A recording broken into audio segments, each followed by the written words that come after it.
Joyfulness unto the Lord. Come on, somebody, let me hear you.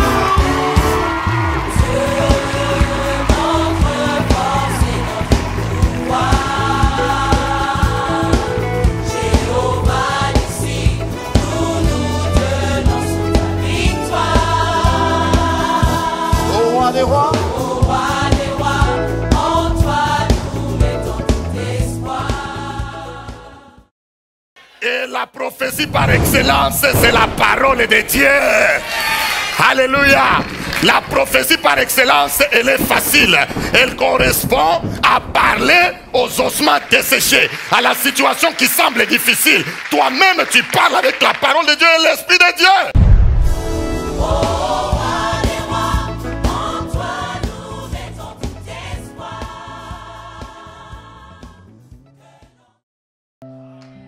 Amen. Nous acclamons le Seigneur pour la chorale. Merci beaucoup.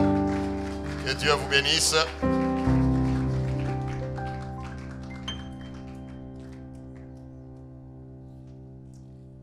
Nous prenons nos Bibles. Nous voulons lire la parole de Dieu.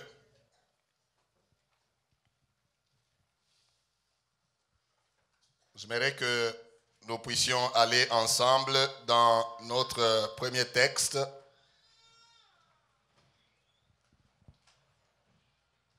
Dans l'évangile selon Marc. Marc au chapitre 8. Nous lirons à partir du verset 31 jusqu'au verset 38. Et nous parlerons dans le temps que nous avons. Amen. J'ai dit Amen. Ce n'est jamais une habitude de parler, bien que ce soit quelque chose que nous aimons. Alléluia. Mais à tout temps, en tout instant, nous devons, et nous qui avons cette tâche, et vous, l'Assemblée, ouvrir nos cœurs et nos yeux et nos oreilles, afin que le Seigneur puisse nous enseigner et nous édifier au jour le jour. Que nous parvenions à la maturité. C'est la raison d'être de la prédication. Alors, nous lisons dans Marc chapitre 8 à partir du verset 31. Alors, il commença à leur apprendre qu'il fallait que le Fils de l'homme souffrit beaucoup, qu'il fût rejeté par les anciens, par les principaux sacrificateurs et par les scribes, qu'il fut mis à mort et qu'il ressuscita 3 jours après. Il leur disait ces choses ouvertement, et Pierre, l'ayant pris à part, s'est mis à le reprendre. Verset 33. Mais Jésus, se retournant et regardant ses disciples, réprimanda Pierre et dit, « Arrière de moi, Satan, car tu ne conçois pas les choses de Dieu. Tu n'as que des pensées humaines. » Puis, ayant appelé la foule avec ses disciples, il leur dit, « Si quelqu'un veut venir après moi, qu'il renonce à lui-même. » Alléluia. Qu'il renonce à lui-même, qu'il se charge de sa croix et qu'il me suive. Car celui qui voudra sauver sa vie la perdra. Mais celui qui perdra sa vie à cause de moi et de la bonne nouvelle la sauvera. Et que sert-il à un homme de gagner tout le monde s'il perd son âme? Que donnerait un homme en échange de son âme? Car quiconque aura honte de moi et de mes paroles au milieu de cette génération adultère et pécheresse, le Fils de l'homme aura aussi honte de lui quand il viendra dans la gloire de son Père avec les saints anges. Alléluia. Amen. Des paroles très fortes, des paroles très attrayantes et très importantes pour la vie d'enfants de Dieu. J'ai voulu nous parler sous l'inspiration de l'Esprit, parce que c'est Dieu qui m'a conduit vers ce message alors que j'étais en train de me préparer pour annoncer ou pour commencer une nouvelle série, mais Dieu m'a conduit dans ce message pour que nous puissions d'abord encore recadrer certains points. Amen. Quelqu'un dit Amen. Voyez-vous, l'évangile ne doit pas être que de la même manière selon que nous le voulons, comme si nous sommes des mendiants, des gens qui se présentent devant Dieu tout le temps pour dire Dieu donne-moi, Dieu délivre-moi, Dieu fait ceci pour le commander. Non. Ce qui est important dans la vie d'un enfant de Dieu, c'est la vie, la relation que nous avons avec Dieu. Quelqu'un dit Amen. C'est ce qui ressort déjà de ces textes. Le Seigneur met un très grand accent sur la relation que nous avons avec lui. Et je rends grâce à Dieu parce que nombreux dans ces passages, nous voyons même un exemple typique que beaucoup de gens qui suivaient le Seigneur ont aussi compris ça. Ils ont compris que peu importe ce que nous traversons, ce que nous connaissons, mais la chose primordiale, c'est notre relation avec le Seigneur. Où en es-tu avec ta relation avec Dieu, ton intimité, ta proximité avec Jésus? C'est la raison pour laquelle même quand il reproche Pierre, Pierre ne s'est pas fâché. Allô? Êtes-vous avec moi? Pierre ne s'est pas fâché. Vous voyez, Jésus l'a appelé clairement. Il dit, arrière de moi, Satan. Tu n'as que des pensées humaines. Alléluia. Il dit, Pierre, tu n'as que des pensées humaines. Pierre avait toutes les raisons du monde à partir de ce jour-là de ne plus aller avec le Seigneur. Alléluia. Pierre avait toutes les raisons du monde. Il m'a traité de Satan. C'est fini. Donc j'ai perdu 3 ans en suivant ce jeune homme de 33 ans. J'ai abandonné ma carrière de pécheur juste pour le suivre. Et aujourd'hui, il me traite de Satan. Mais ce qui est vrai est que Pierre ne s'est pas, il ne s'est pas enorgueilli, il ne s'est pas fâché, il a tout simplement gardé son calme. Touche d'abord quelqu'un, dis-lui, des fois garde ton calme. Alléluia. Des fois garde ton calme. Très important. Dans la vie, des moments où tu dois, des fois, garde le calme. Même si tu as appris, on t'a critiqué, on t'a injurié, on a murmuré sur toi, il a dit ceci, il a dit cela sur toi. Eh bien, garde ton calme. Ici, Pierre, on ne lui a pas dit, on ne lui a pas rapporté. Il est là lui-même. Il est là lui-même, il entend ce que le Seigneur dit. Lui, il est tout simplement, vous voyez, Jésus vient, il commence à annoncer, comme nous l'avons vu, il commence à annoncer comment lui, le Fils de l'homme, va souffrir. Il va souffrir beaucoup. Il va être rejeté par les principaux sacrificateurs et les scribes. Il va être mis à mort. Et il va même ressusciter 3 jours après. La partie ressuscitée, ils ne l'ont pas écrit, ils ne l'ont pas compris. Les disciples ont seulement compris, il va souffrir beaucoup, il va être rejeté, il va être mis à mort. C'est la raison pour laquelle Pierre est allé le reprendre pour dire, ne dis jamais des choses comme ça. Amen. Ne dis pas, il l'a même tiré de côté, croyant bien faire. Ne dis jamais des choses comme ça. Mais Jésus l'a repris sur place. Amen. Jésus le reprend sur place, il dit, ça c'est Satan qui parle, qui veut que je puisse éviter le plan de Dieu. Qui veut que je puisse contourner la raison pour laquelle je suis venu dans ce monde. Le Fils de l'homme savait, Jésus savait qu'il était venu pour souffrir beaucoup, il était venu pour être rejeté. Quelqu'un dit Amen. Il était venu pour être rejeté, il était venu pour être mis à mort. Il était venu pour être mis à mort, mais gloire soit rendue à Dieu parce que la mort n'était pas sa destination finale. Alléluia. La mort n'était pas sa destination finale. La souffrance non plus. Le rejet non plus. Or, la Bible nous dit, tel il est, tel nous sommes dans ce monde. Je voudrais te dire déjà en passant que si le Fils de l'homme a souffert beaucoup, il a été rejeté, il a même été mis à mort, eh bien, il savait que cela allait arriver ainsi, mais cela n'était pas sa destination finale. La souffrance dans laquelle tu es aujourd'hui ou maintenant n'est pas ta destination finale. Quelqu'un dit Amen. Le rejet dont tu souffres aujourd'hui n'est pas ta destination finale. Tu peux aujourd'hui être rejeté, demain tu seras recueilli.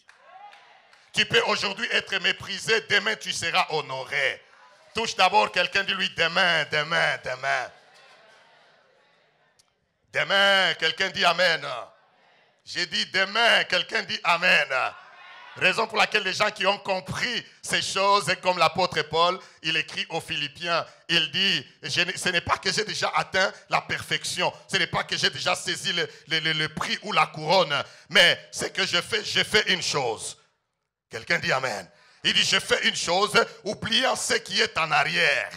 Je cours vers le but pour remporter le prix de la vocation céleste de Dieu en Jésus-Christ. Alléluia. J'aimerais t'encourager ce midi pour te dire que les choses des fois qui arrivent sur notre chemin, sur notre vie, sur nos familles, sur nos maisons, ne sont pas notre destination finale. Mais lorsque nous oublions cela, voici la raison pour laquelle Pierre prend maintenant Jésus de côté. Il veut le reprocher et Jésus le réprimande. Le titre de mon message ce midi, je l'ai tout simplement intitulé « N'oublie pas que la vie chrétienne a un prix ».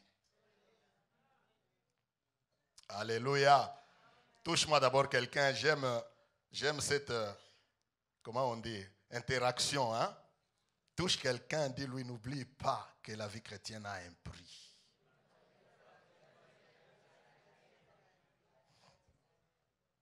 N'oublie pas que la vie chrétienne a un prix. La vie chrétienne a un prix. La vie chrétienne a un prix. C'est la raison pour laquelle Jésus, ici, il a réprimandé Pierre seul. Il y a eu des moments où il s'est levé et il leur a parlé tous. Parce que quand il a parlé du verset, la suite de là où nous avons lu, à la Sainte Seine, où il leur dit que mon corps est vraiment une nourriture, hein, et mon sang est vraiment un breuvage. Beaucoup de gens étaient scandalisés. Ils se sont dit, mais comment il va nous donner son corps à manger et son sang pour boire? Non, ça c'est le cannibalisme, ça. Hein, ça, c'est ma version. Et ça, cet homme est cannibale. Et c'est la sorcellerie pure, ça. Il a dit clairement qu'il va nous donner son corps à manger et son sang à boire. Mais ça, c'est les mouvements mystiques. Cet homme nous amène la magie ici. La Bible dit qu'à partir de ce jour-là, beaucoup de gens ne partaient plus avec lui. Mais Pierre s'est accroché et dit, moi, je vais aller jusqu'au bout avec cet homme. Parce qu'il leur a posé la question, et vous maintenant, vous, pourquoi vous ne partez pas? Pourquoi vous ne partez pas? Pierre, encore toujours Pierre, dit encore toujours Pierre. Toujours Pierre encore, il répond, il dit, à qui irions-nous? Alléluia. Il dit, à qui irions-nous? Toi, tu as les paroles de la vie éternelle. Nous aimons des chrétiens du type Pierre. Dieu aime les chrétiens du type Pierre. Que ça chauffe, que ça refroidisse, ils sont constants. Que ça chauffe et que ça refroidisse, ils sont constants sur leur voie. Ils ne sont pas variants. Ils ne sont pas changeants. Ils ne sont pas les chrétiens du beau temps. Et quand arrive la persécution, ils cèdent. Ils savent que le beau temps et la souffrance ou la persécution, tout fait partie du lot. C'est la raison pour laquelle Paul, ayant compris cela, il écrit, il dit, toutes choses concourent au bien de ceux qui aiment Dieu et qui sont appelés selon ses desseins. Si tu aimes Dieu, la souffrance du temps actuel ne sera pas comparable à la gloire à venir dans ta vie. Tu dois rester constant, alléluia. Ne te décourage pas, ne laisse pas le diable te distraire, ou t'amener dans les murmures, ou t'amener dans la crainte, ou t'amener dans les soucis, ou t'amener dans les comparaisons inutiles. Amen. Parce que des fois, le diable amène les enfants de Dieu juste dans la comparaison. Pourquoi mon mariage n'est pas juste comme le mariage de ses frères? Amen. Pourquoi moi je n'ai pas un travail comme le travail de cette sœur? Et écoute, chacun a son étoile. Oh, j'aimerais dire à quelqu'un, chacun a son étoile, chacun a sa bénédiction, chacun a sa grâce, chacun a ses combats, chacun a ses problèmes, chacun a son alliance. Et chacun a un prix à payer pour lui. Ton prix ne sera pas mon prix. Amen. De la même manière que nous pouvons acheter un objet quelque part, peut-être toi tu l'as trouvé dans le temps où l'objet avait son prix plein. Mais moi j'y passe et je trouve le même objet à un prix en solde. Oh, quelqu'un dit amen. Lorsque nous allons l'utiliser, et toi qui l'as acheté en prix plein, et moi qui l'ai acheté en solde, nous utilisons le même objet et nous nous réjouissons. Celui qui l'a acheté en solde, on ne va pas écrire que ça c'était vendu en solde. Ah! Alléluia. On ne va pas écrire que non, celui-là a été acheté en solde et celui-là a été acheté quand il n'y avait pas de solde. Non, le même objet. Ça peut être un habit, ça peut être une voiture, ça peut être je ne sais quoi. Le même objet, mais les prix différents. C'est ça la vie. Amen. Ainsi va la vie. Ainsi va la vie. C'est ça la vie chrétienne que nous devons comprendre. Dans le temps de Jésus réuni, Jésus n'a pas que multiplié les pains. Jésus n'a pas fait que du bien. Ces jours-là, il les réunit pour leur dire. D'ailleurs, j'aime une chose. On dit, il leur parla ouvertement. Ah, d'autres fois, il parlait, verset 32. On dit, il leur disait ces choses ouvertement. Il y a des moments où Jésus leur parlait en parabole. Jésus parlait de plusieurs manières. Mais ces jours-là, il leur a parlé ouvertement. Pour qu'ils puissent comprendre que le suivre, il y a un prix. C'est la raison pour laquelle il n'a pas mâché les mots. Il a parlé clairement à Pierre. Pierre qui le prend de côté, Jésus le réprimande ouvertement. Ce que j'aime est que ici, Jésus a voulu qu'il sache maintenant. Qu'il sache que chaque chose a son temps. Mais ce qui importe dans le temps que nous traversons, c'est la finalité. Amen. C'est la finalité. Vous savez, quand quelqu'un est laboureur, nous dit la Bible, il peut travailler, il peut gémir, il peut souffrir. Mais arrivera un temps où la moisson va être là, il va maintenant récolter. Quelqu'un dit amen. C'est là que j'aime la fidélité de Dieu. La Bible dit dans Genèse qu'aussi longtemps qu'il y aura le jour et la nuit, le froid et l'hiver, je ne sais pas moi, l'été et l'hiver, le froid et la chaleur, bien aimé, la semaille et la moisson ne cesseront point. Quelqu'un dit amen. C'est que dans la vie, il y a toujours un temps de bien, un temps de difficulté, un temps de travailler, un temps de récolter. Mon message ce midi est d'encourager quelqu'un pour dire que la vie chrétienne a un prix. Ne cherchons pas une vie chrétienne fast-food. Une vie chrétienne de micro-ondes. Il y a un prix. Parce qu'aujourd'hui, nous aimons seulement quand je viens, on me touche, que tout soit comme par un bâton magique. Amen. Mais je ne vais pas payer le prix, je ne vais pas prier, je ne veux pas adorer, je ne veux pas endurer. Je veux seulement, je ne veux pas gêner, je veux seulement avoir la chose. Alléluia. Il y a trois choses que Jésus mentionne ici. Quand il a réprimandé Pierre, il l'a appelé, Pierre l'a appelé de côté, Jésus le réprimande ouvertement devant tout le monde, et puis il dit quelque chose au verset 34. La Bible dit, puis ayant appelé la foule avec ses disciples, maintenant il commence à leur dire que si quelqu'un veut venir après moi, quelqu'un dit amen. Si quelqu'un veut venir après moi, voici ce qu'il doit faire. Si quelqu'un veut venir après moi, la première chose qu'il fasse quoi? Qu'il renonce à lui-même. Qu'il renonce à lui-même. Je peux appeler ça le premier prix ou la première des choses. Bien-aimé, si ta vie chrétienne doit être efficace, Jésus lève les standards ici, le renoncement à soi-même. Ça veut dire se refuser soi-même. Amen. Quelqu'un dit amen. Amen encore une fois. Se refuser soi-même. Se refuser soi-même, renoncer à soi-même. Nous lirons dans quelques instants un autre texte, mais j'aimerais d'abord juste peindre cela rapidement. Renoncer à soi-même. Bien-aimé, la nouvelle naissance, comme je l'ai souligné, j'ai touché à cela même le dimanche passé. La nouvelle naissance, c'est que Dieu nous transforme. Mais quand Dieu nous transforme, le monde dans lequel nous vivons reste le même monde.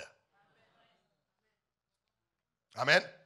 Le corps même dans lequel nous portons Christ, dans ces vases de terre, reste le même avec ses impulsions.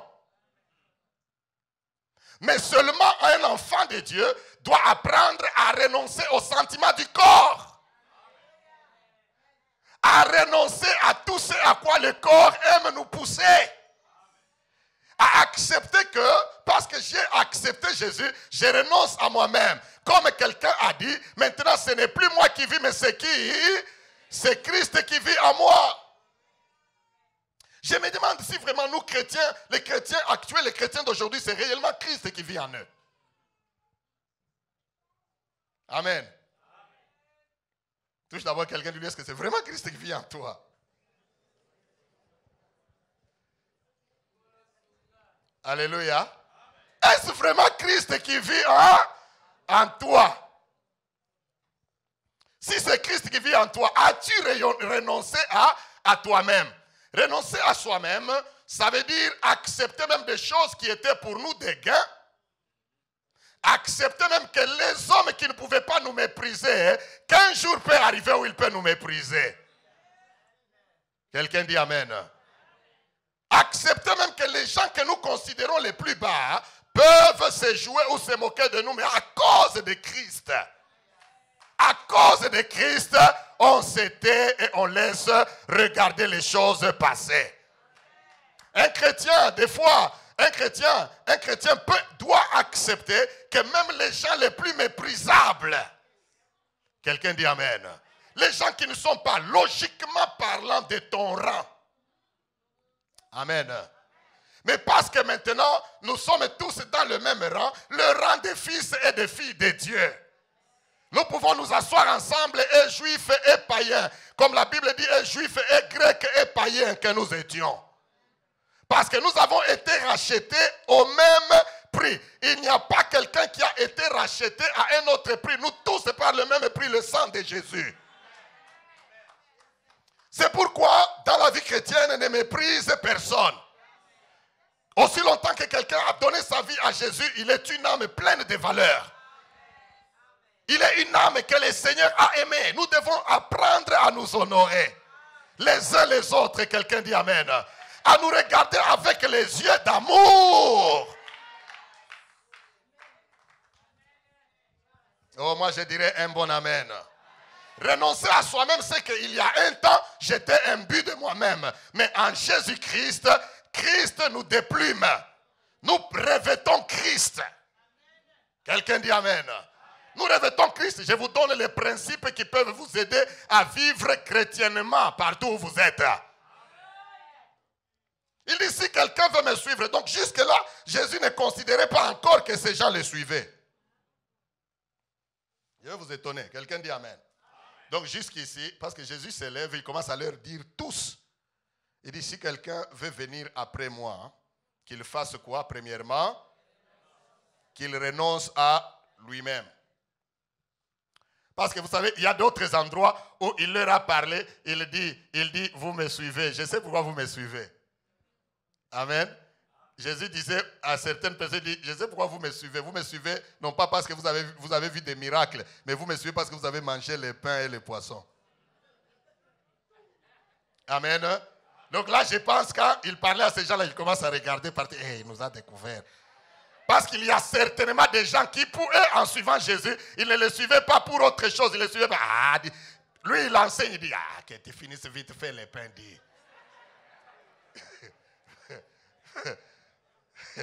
Amen. Pendant que lui l'enseigne là, il dit, ah, les temps des poissons, les poissons, on commence.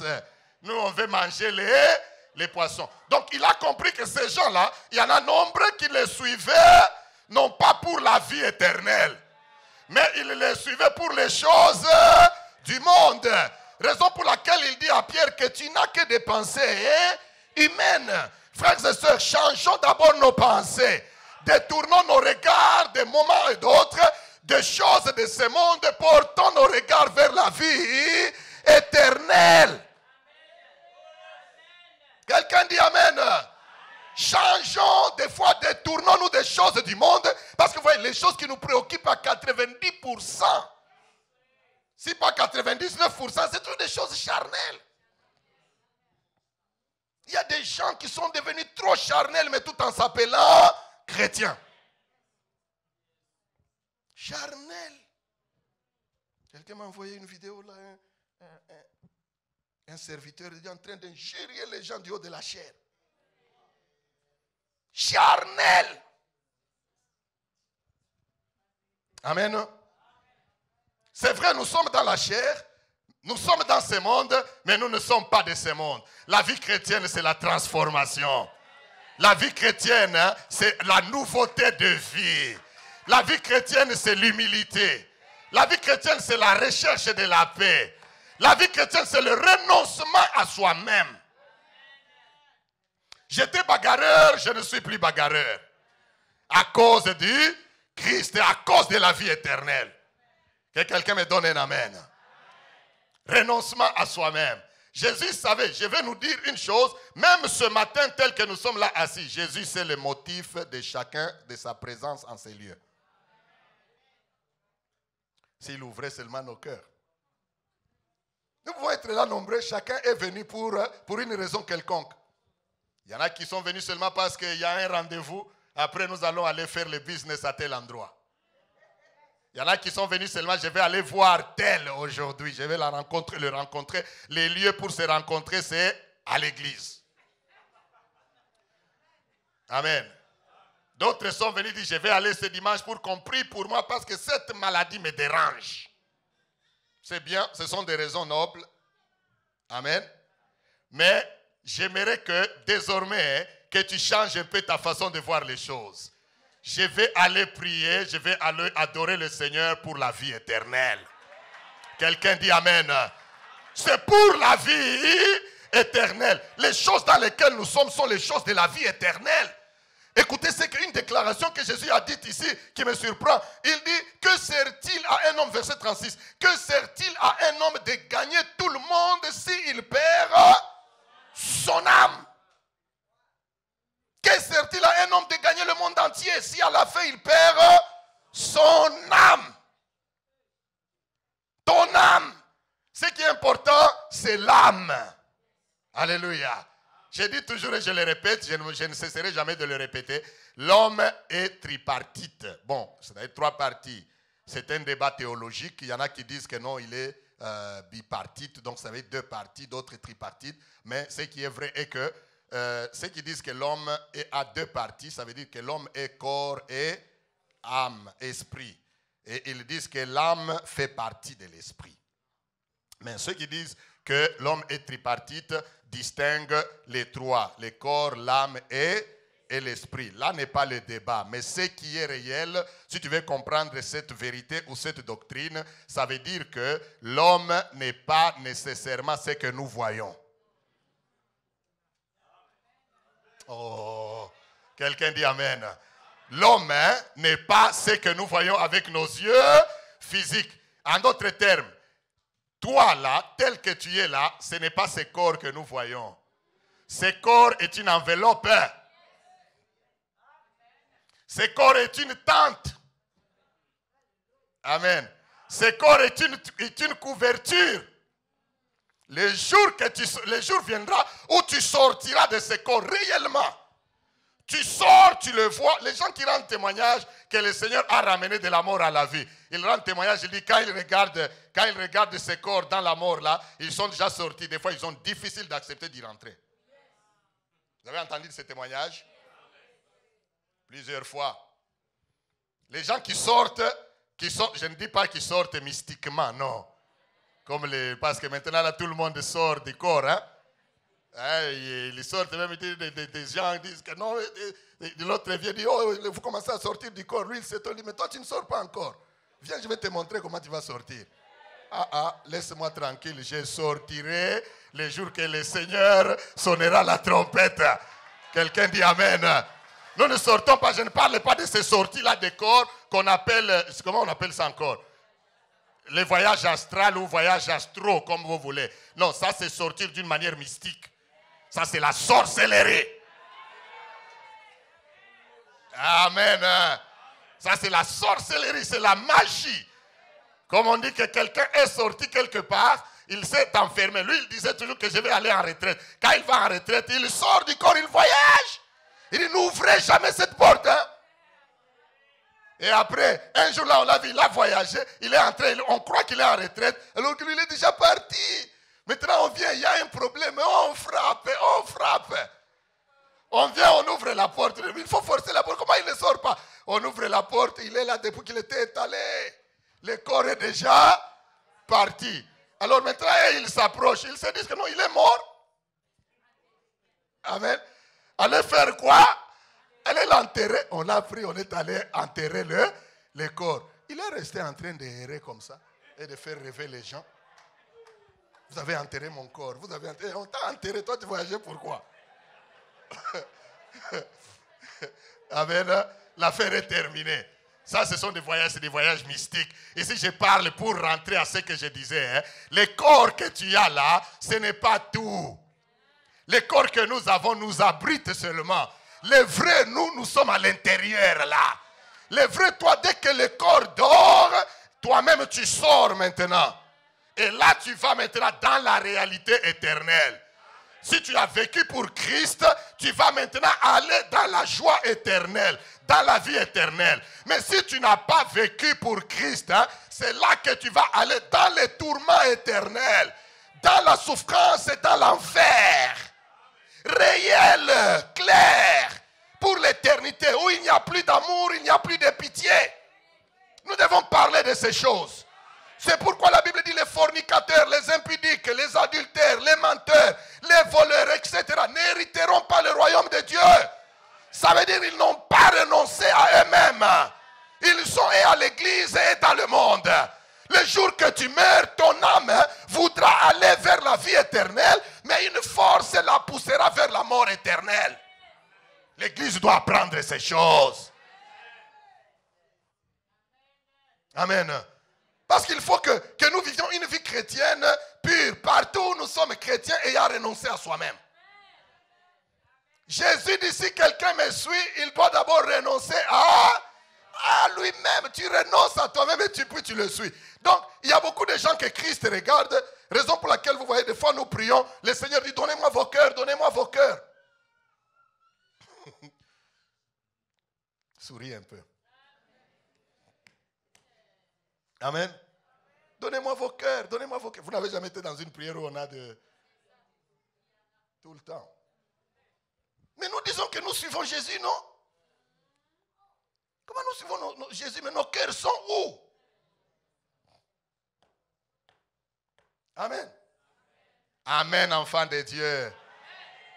Je nous parle bien, je ne suis pas fâché. Amen.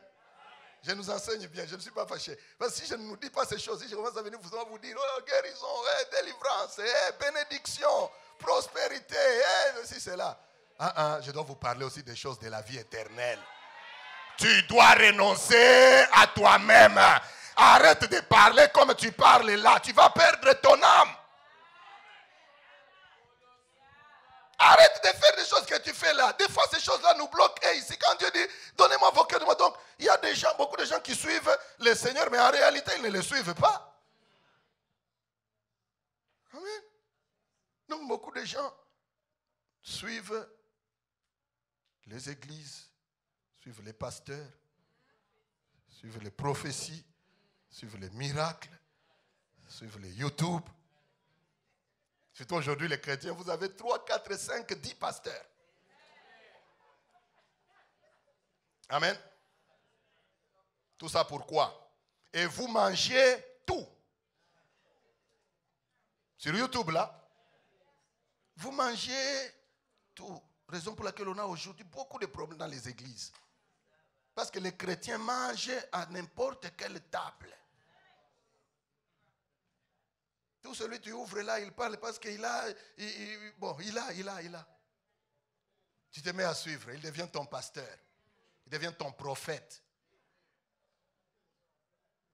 Il devient ton coach. Amen. Paul dit, je vous ai fiancé à un seul. Alléluia. À un seul époux. Donc, l'église, Jésus dit, les gens disent qu'ils le suivent, mais ce jour-là, il s'arrête, il dit, si quelqu'un veut venir après moi, qu'il renonce à lui-même. Donc, il y a beaucoup de gens qui le suivaient, mais qui n'avaient pas renoncé à eux-mêmes. Alléluia. Donc, je ne sais pas si vous comprenez, je ne sais pas si j'invente ou c'est moi seulement qui vois ça. Ah! Il dit, si quelqu'un veut venir après moi, alors que tous ces gens, et la foule et les disciples, et il dit ça à tout le monde, hein? Il dit ça même aux disciples, lisez clairement, il dit ça même aux disciples, et la foule et les disciples. Il a dit, si quelqu'un veut venir après moi, qu'il renonce à lui-même. Donc, même si tu es Pierre, tu veux venir après Jésus, renonce à toi-même. Pas seulement la foule. Même si tu es Pierre, renonce à toi-même si tu veux suivre Jésus. La deuxième chose, il dit qu'il se charge de sa croix. Amen. Qu'il se charge de sa croix. Ça veut dire quoi? Non seulement suivre Jésus, nous sommes dépouillés de nous-mêmes. Nous renonçons à tous nos sentiments.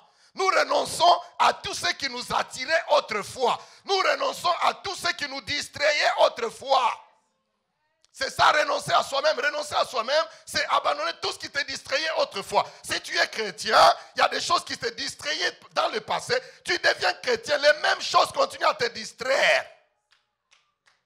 Il y a quelque chose qui se passe. Amen. Je vais donner un exemple. Si toi tu es chrétien, dans le passé, tu aimais... Il y a des gens qui sont accros aux histoires de théâtre en ligne là. Dis d'abord le théâtre. Il y a des gens qui sont trop accros à cela. C'est juste un exemple. Tu aimes trop, donc toi, tout ton temps, tu les passes, tu connais tous les numéros. Amen. Tu connais tous les numéros de tous les théâtres. Comment on appelle ça, les théâtres là des Nigériens? Hein? Vous voyez? Et les théâtres de chez eux. Et les théâtres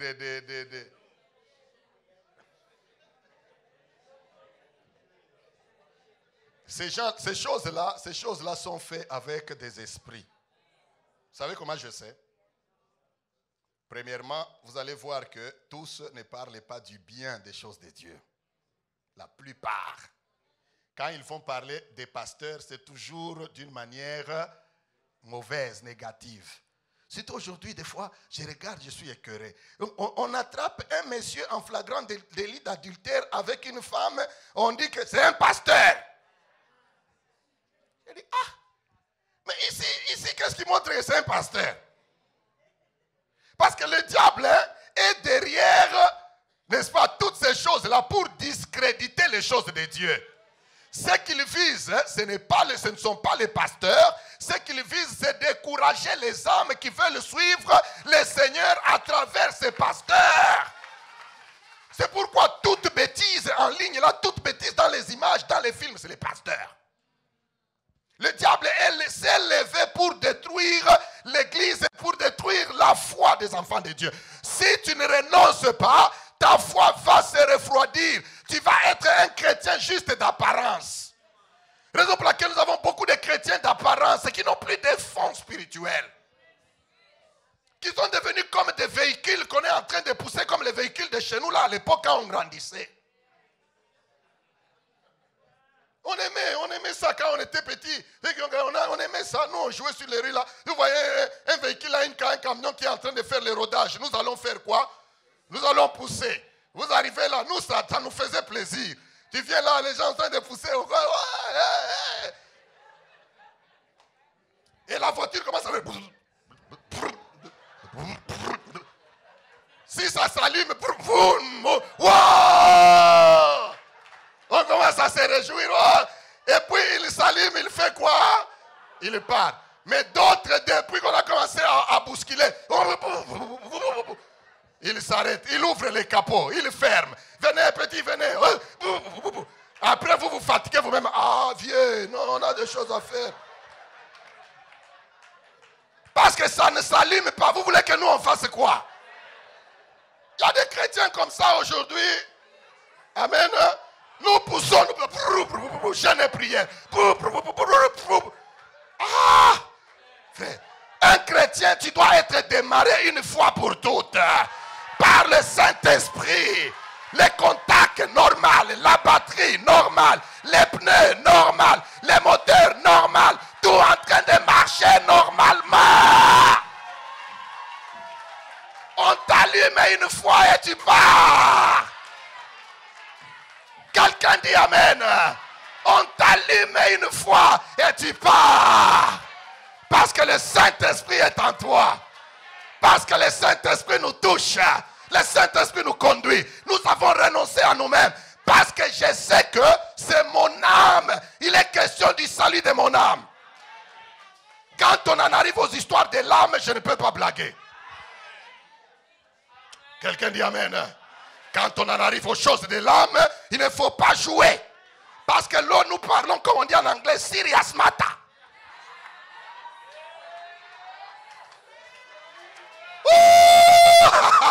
Quelqu'un dit Amen. Quelqu'un qui touche à mon âme, il touche à l'éternel. Il touche à quelque chose que je ne peux pas négocier. Parce que là, tu touches aux choses de la vie éternelle. Lève d'abord ta main et dis, Satan ne joue pas avec mon âme. Non, non, non, non, le monde ou les plaisirs du monde ne doivent pas jouer avec mon âme. Quoi? Quel plaisir? Hein? Les plaisirs de la chair? C'est la mort. Lisez la Bible. Dans la Bible, il y a une histoire terrible. Hein? L'histoire d'Amnon. Vous connaissez Amnon et Tamar? Lisez la Bible. Amnon, ce sont les fils de David. David regarde, il commence à convoiter sa sœur, sa demi-sœur. Pardon, Amnon, merci beaucoup. Amnon regarde sa sœur Tamar. Parce que vous savez, David avait beaucoup de femmes. Hein? David avait beaucoup de femmes. Maintenant, Absalom était d'une femme qui n'était pas juive. Et c'est de lui, disons, c'est sa petite sœur Tamar qui venait juste après Absalom. D'autre côté, David avait une autre femme de laquelle il avait fait Amnon. Je ne sais pas s'il y avait aussi d'autres. Amnon, dans les palais, il commence à regarder sa petite sœur. Il la convoite, il la convoite, il la convoite. La convoitise. Renonce à toi-même, renonce à la convoitise. Tu regardes les yeux partout. Les yeux à gauche, les yeux à droite. Homme comme femme. Il y en a même qui convoite, il regarde, c'est mal les habits, il fait...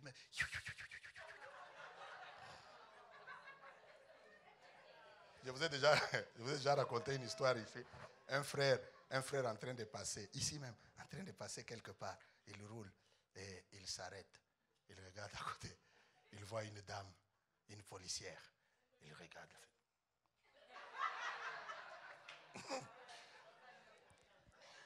La femme, la dame, la policière, là, elle regarde. Elle s'étonne. Et puis il fait... Je ne sais pas s'il lui disait que tu fais un bon travail. S'il voulait... toi, tu vas aller jouer avec une dame policière. Elle va te faire des choses. Hein. C'était au rouge. Maintenant, la voiture démarre. Il démarre bien. Hein?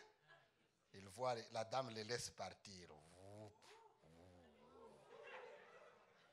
Allez, il met de côté. Elle descend gaillardement là. Il dit, qu'est-ce que tu veux dire? Il dit, non, je disais seulement que vous faites un bon travail. Et ok, donne-moi ton permis, montre-moi ton permis. Par malheur, il avait aussi oublié le permis à la maison. Elle a regardé, il cherche partout, la dame va, 500 balles. Bah. Vous voyez là où la convoitise peut t'amener? Dieu peut ridiculiser quelqu'un comme ça. Circoncis tes yeux. Amen. Circoncis tes yeux, circoncis ta langue, circoncis ton corps entier, tes sentiments, pour le salut de ton âme. Amnon regarde sa sœur, il commence à la convoiter jour et nuit, et puis il se fait. Maintenant, il a aussi par malheur un ami qui est rusé et diabolique. Vous savez, quand tu n'as pas renoncé à toi-même, le diable va te donner même des dons des amis. Il y a des amis qui sont un don diabolique. Il y a des amis, les diables, frères, quand on dit renoncer à soi-même, même les amis, faites attention, quand nous devenons chrétiens, hein, même nos amitiés doivent changer. Qui te fréquente? Raison pour laquelle vous ne parvenez pas à décoller, parce que vos amis sont n'importe qui. Toi, tu es chrétien, mais ton ami est païen. Quand vous allez, c'est des discours diaboliques, sataniques, souillés. Tu es souillé tout le temps. Maintenant, Amnon avait son ami qui, lui, avait une sagesse diabolique. C'est lui qui vient, qui lui dit, mais comment toi, un fils du roi, tu deviens maigre comme ça tous les jours? Parce qu'Amnon ne mangeait même plus. Tu deviens maigre comme ça tous les jours. Il dit, non, j'aime ma soeur Tamar. Il dit, mais ça c'est facile. Je vais te montrer comment faire. Il dit, fais le malade. Et puis quand ton père va venir te voir dans les appartements, tu lui dis que non, je suis malade. Envoie Amnon et envoie Tamar qu'elle vienne me faire les gâteaux. Et l'affaire est terminée. Et c'est ce que Amnon a fait. Il a fait le faux malade. Il dort. Quand David vient pour le chercher, il regarde, qu'est-ce qui se passe? Il dit, non, je suis malade, papa, je suis malade. Qu'est-ce qui, non, envoie Tamar, qu'elle vienne faire un gâteau pour moi. David aussi, parce que ce n'est même pas proche de lui. Hein. Il part, il envoie Tamar, il dit, Tamar, va dans les appartements de ton frère, va lui faire les gâteaux. Et Tamar, la pauvre, elle arrive là-bas, elle fait les gâteaux. Il y avait beaucoup de gens assis, elle fait les gâteaux, elle lui présente. Les messieurs ne veulent pas manger les gâteaux. Il commence, oh, que tout le monde sorte d'abord. Ça c'est quel gâteau là qu'il faut manger seulement quand tout le monde est sorti. Et aussi ils étaient vraiment dupes. Hein? Ok, on fait sortir, parce que le fils du roi veut manger le gâteau, on fait sortir tout le monde, que seulement Tamar reste pour me servir. Et vous pouvez imaginer la suite. Maintenant, quand le péché a été consommé, c'est là où je voulais arriver, là où la convoitise peut amener quelqu'un. Hein? Quand il a consommé son péché là, automatiquement, la Bible dit, il a eu de l'aversion envers Tamar. Il ne voulait plus la sentir. Il la chasse, il dit, va-t'en, je ne veux pas te voir. Parce qu'il a satisfait son corps, mais il n'a pas satisfait son âme. Il a fait une chose qu'il a laissé avec de l'amertume dans l'âme. Qu'il a laissé avec de la douleur, de la peine. J'ai fait ça vraiment à ma soeur. Oh non. Et puis quand il la voit, il se sent condamné. Il la renvoie, il dit, va-t'en. Sa soeur dit, attention, maintenant n'ajoute pas à cette honte que tu viens de me faire, n'ajoute pas encore le mépris. Elle sort de l'appartement, elle déchire sa robe. Elle déchire sa robe, elle crie. En Israël, lorsque une fille qui ne connaissait pas d'homme sortait et déchirait sa tunique, vous pourriez imaginer la suite. Automatiquement, Absalom, quelqu'un dit d'abord Absalom. Absalom, son grand frère, un jour je parlerai sur Absalom. Absalom qui était son grand frère, regarde Tamar, il dit, qu'est-ce qui se passe? Amnon a-t-il été vers toi? Il a dit, ne t'en fais pas, laisse cette affaire, c'est ton frère. Il a faim de couvrir l'affaire, mais 2 ans après, non seulement Amnon avait l'amertume dans son cœur, mais 2 ans après, Absalom organise une fête. Il dit à ses serviteurs, il dit, dès que vous voyez Amnon, faites quoi? Tuez-le sur les champs, n'hésitez pas, ayez du courage. Il invite tous les fils du roi. Il dit, venez à la fête. Les fils du roi vont à la fête chez Absalom, leur grand frère. Quand ils arrivent, la mission était de tuer qui? Amnon. Et donc, dès qu'il arrive, il dit au serviteur, il dit, achevez le monsieur. Paf, on l'a achevé, tout le monde s'est dispersé. C'est comme ça que Amnon est mort. Avec l'amertume, à cause de la convoitise, à cause du manque de renoncement. Des fois, le diable fait faire des choses aux gens. Si on devait les mettre à l'écran ici, si on devait mettre tout ce qu'on fait là à l'écran, on appelle l'un après l'autre. Comme nous sommes là, amen, on commence à appeler. Tel. On commence par les sœurs.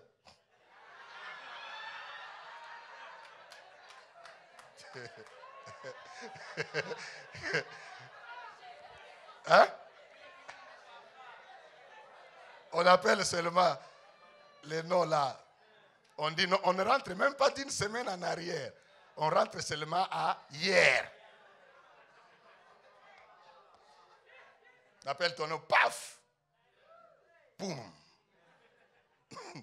On projette. On dit regardez.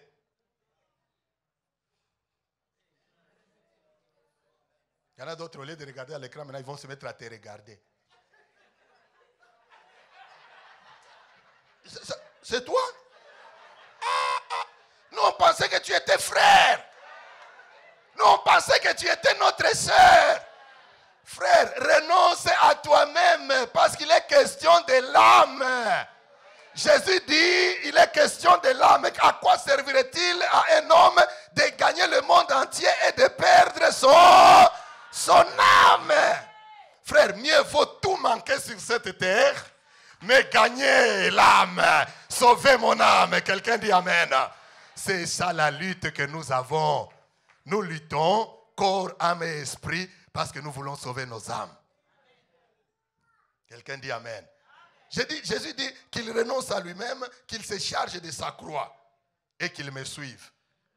Se charger de ta croix, c'est qu'il y a des souffrances quand tu les regardes dans ta vie. Tu ne sais pas pourquoi tu souffres de telles choses. Amen. C'est ta croix. Amen. Je vais dire rapidement 2 ou 3, 4 choses, je vais terminer. Vous savez pourquoi il y a la souffrance dans la vie des enfants de Dieu? La souffrance est une épreuve, mais elle a un objectif. Si tu ne saisis pas cet objectif, tu vas tourner. Parce que d'abord, premièrement, Dieu nous dit, la Bible nous dit que rien ne peut nous arriver si Dieu ne l'a pas permis. Rien. Je veux te dire que rien ne peut t'arriver si Dieu ne l'a pas permis. Donc, quand il y a des problèmes qui nous arrivent, premièrement, il faut noter que la souffrance arrive dans la vie des enfants de Dieu, premièrement, pour nous montrer la fidélité de Dieu. Écrit. Amen. La souffrance arrive dans la vie d'un enfant de Dieu. Premièrement, c'est pour te montrer la fidélité de Dieu. Deuxièmement, la souffrance arrive dans la vie d'un enfant de Dieu pour te permettre de consoler et d'encourager les autres dans leur souffrance.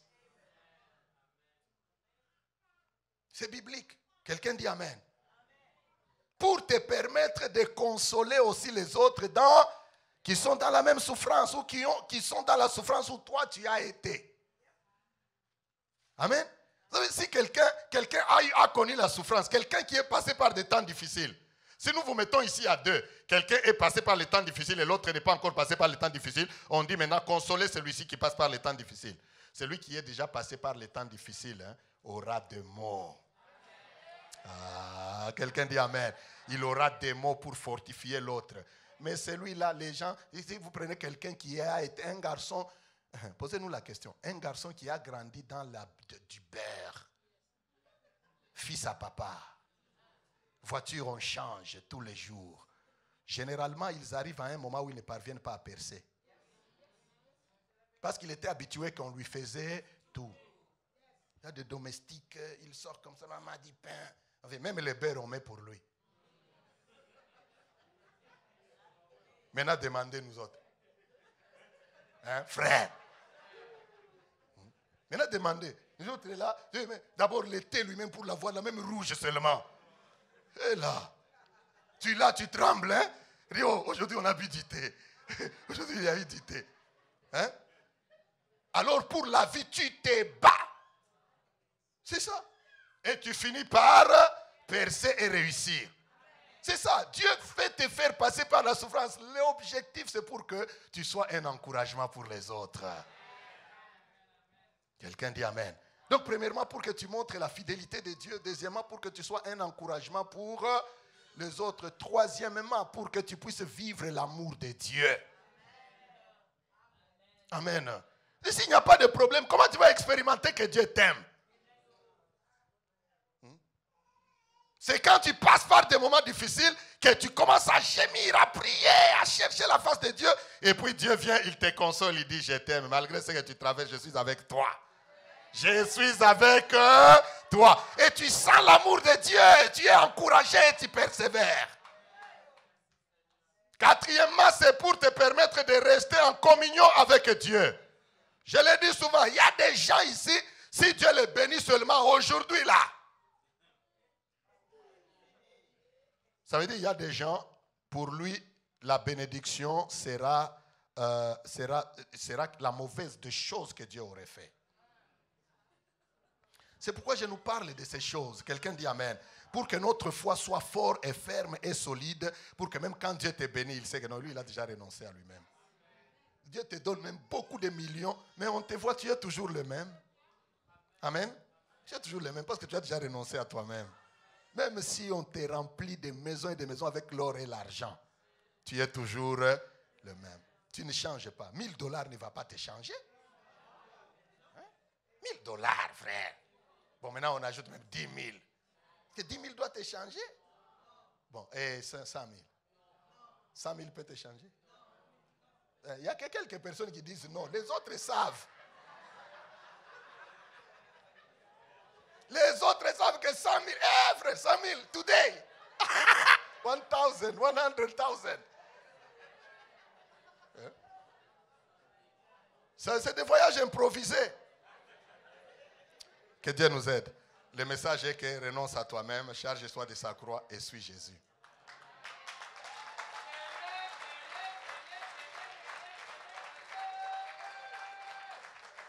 Touche quelqu'un, dis-lui ces trois choses. Renonce à toi-même, charge-toi de ta croix et suis Jésus. Vous murmurez, vous ne parlez pas. J'ai dit parle à quelqu'un, choisis quelqu'un, dis-lui renonce à toi-même, charge-toi de ta croix et suivons Jésus. Alléluia. Suivons Jésus. Si Dieu me fait grâce, dans les jours à venir, je pourrais décortiquer c'est quoi suivre Jésus. Quelqu'un dit Amen. Je peux décortiquer c'est quoi suivre Jésus. Pour le moment, bénissons seulement le Seigneur. Tenons-nous debout. Remercions Dieu. Que Dieu nous aide dans cette marche et dans ce voyage. Que chacun puisse conserver son âme. Amen. Make a joyful noise unto the Lord. Come on, somebody. Let me hear you.